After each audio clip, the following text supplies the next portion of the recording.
تو زنجیریں ڈرامے کی نیکسٹ ایپیسوڈ میں کیا ہونے والا ہے؟ تو جیسا کہ لیٹسٹ ایپیسوڈ میں آپ کو دکھایا گیا، سربلند اور ربیہ حویلی واپس آ جاتے ہیں۔ ربیہ کو یہاں پر شیریں دیکھ لیتی ہے اور جس طرح وہ ربیہ سے پوچھنے گئی اور ربیہ نے اسے بہت اچھا جواب دیا کہ اگر اس نے دوبارہ بدتمیزی کی یا اس طرح کوئی بھی سوال کیا تو وہ سربلند سے شکایت کر دے گی اس کی۔ شیریں بہت غصے میں تھی، وہ کون ہوتی ہے مجھے دھمکی دینے والی؟ وہ بانو بی بی کی باتوں کو برداشت نہیں کر سکتی تھی، وہ راستے سے ہٹ گئی، اسی لیے وہ سراف کی بیوی سے بھی نفرت کر رہی ہے۔ میرا خیال ہے کہ شیریں اس بات کو یقینی بنائے گی کہ سراف کی بیوی کو بھی سزا ملنی چاہیے تاکہ وہ اس کی جگہ لے سکے، جبکہ سراف جس نے اپنی بہن کو اپنے ہاتھوں سے قتل کیا وہ اپنے ہی ہاتھ کو زخمی کر کے خود کو سزا دیے ہوئے ہے۔ وہ اپنے گاؤں والوں کے سامنے بیٹھ کر اپنی سزا بھگت رہا ہے اور سربلند جسے یقین نہیں آتا کہ بانو اسے چھوڑ سکتی ہے، اپنے کمرے میں جا کر اس کی چیزیں دیکھتا ہے۔ وہ وہاں بیٹھ کر روتا ہے اور اسے ہر طرف بانو نظر آتی ہے۔ وہ باہر کھڑا کچھ سوچ رہا ہوتا ہے، اچانک اس کی نظر بانو پر پڑی۔ تم کب سے میرے کمرے میں ہو؟ میں آپ سے بہت دیر سے بات کرنا چاہتا ہوں، تم ساری زندگی لے کر آؤ گی۔ سربلند اپنی تلاش جاری رکھے گا، اسے یقین ہے کہ بانو مر نہیں سکتی، اس کے ساتھ ضرور کچھ غلط ہوا ہے اور شیر دل لالا کے قاتل کا بدلہ بھی ابھی اس نے لینا ہے اور بانو کی موت نے اسے ہلاک کر رکھ دیا ہے۔ وہ اس فقیر کے پاس ضرور جائے گا جس نے بانو کا ہاتھ دیکھا تھا اور اس نے بتایا تھا کہ بہت جلد خون ہونے والا ہے اور اچانک اس نے یہ بات کہی تھی۔ وہ اسے پوچھے گا کہ تم نے بانو کے ہاتھ میں کیا دیکھا تھا، جبکہ سراب ایک بار پھر رات کے اندھیرے میں بیوی سے چھپ کر حویلی کی پچھلی طرف جا رہا تھا تاکہ وہ شیریں سے مل سکے، کیونکہ شیریں سراب کو بتانا چاہتی ہے کہ یہ زرمالا چھپ کر کچھ اور ہی کر رہی تھی اور سراب کو اپنی اور زرمالا کے درمیان ہونے والی گفتگو کے بارے میں تفصیل سے بتانا چاہتی ہے اور جو کچھ اس نے اپنی آنکھوں سے دیکھا اگر وہ حویلی میں رہتی تو یہ چیزیں نہیں ہو سکتی تھیں، اس لیے ایک بار پھر یہاں پر ان دونوں کی ملاقات ہونے والی ہے۔ اور اسی سلسلے میں سراب چھپتے ہوئے یہاں پر پیچھے کی طرف جا رہا تھا، وہ سامنے آتی ہے تو ربیہ کو دیکھ لیتا ہے اور ربیہ سوتے ہوئے یہاں پر ڈرتے ہوئے جاگ اٹھی اور باہر نکل آئی کیونکہ اس کا دل بہت زیادہ ڈر رہا تھا۔ سراب اسے دیکھ کر رک گیا، کہاں سے آ رہے ہو؟ وہ رات کے اس وقت ربیہ کے ساتھ بدتمیزی بھی کرتا ہے، وہ اسے بانو کی موت کا ذمہ دار ٹھہراتا ہے۔ اسی حالت میں یہاں پر سربلند اس کی آواز سنتے ہوئے باہر نکل آتا ہے۔ کیا ہوا ہے سراب لالا،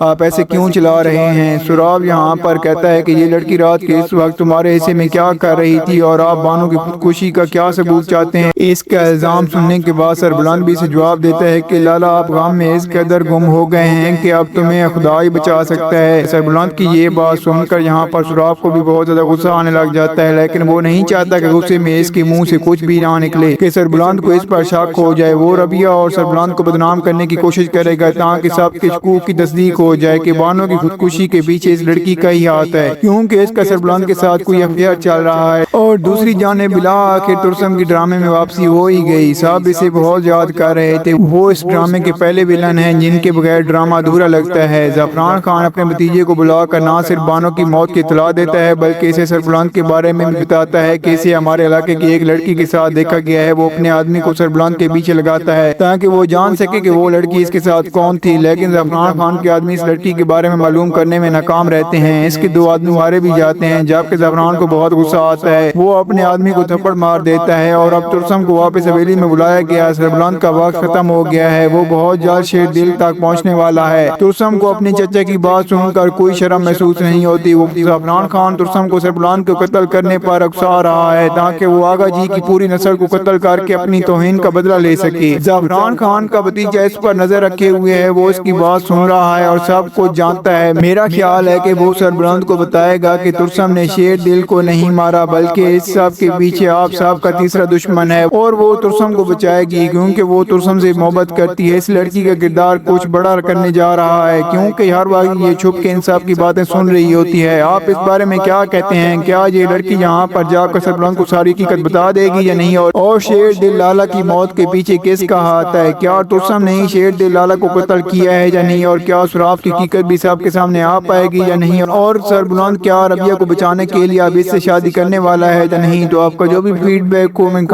میں ضرور دیجیے گا۔ اگر آپ کو ہماری ویڈیو اچھی لگی ہو تو ویڈیو کو لائک کر دیں اور ہمارے چینل کو سبسکرائب کر دیں تاکہ آنے والی مزید ویڈیوز آپ کو دیکھنے کو ملتی رہیں۔ شکریہ۔